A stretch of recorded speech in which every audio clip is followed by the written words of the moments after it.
Good morning, Mars. Isang buwangang raw kakao sa una mong pagbisita nang may anak ka na? Nakakaloka.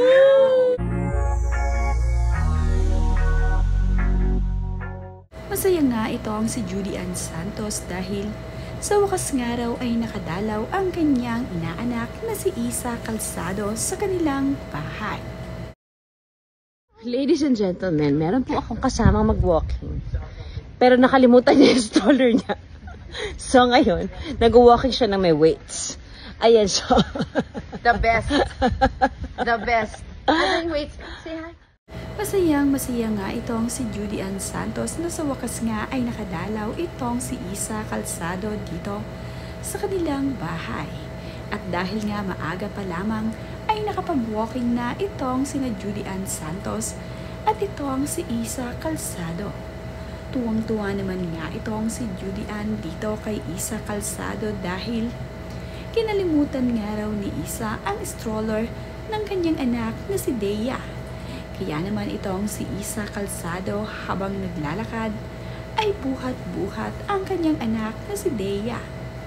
Mayroon nga daw agad na extra workout itong si Isa Calzado dahil habang sila nga ay naglalakad ay nakakarga sa kanya ang kanyang anak na si Dea.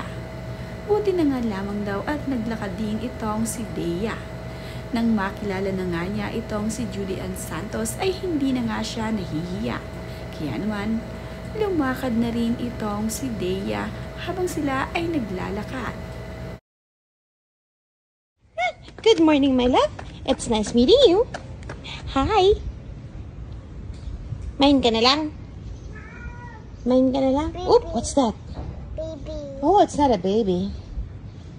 What's that? Tuwang-tuwa naman itong si Judy Ann Santos na sa wakas nga ay namit niya ang kanyang apo na si Dea dito kay Isa Calzado.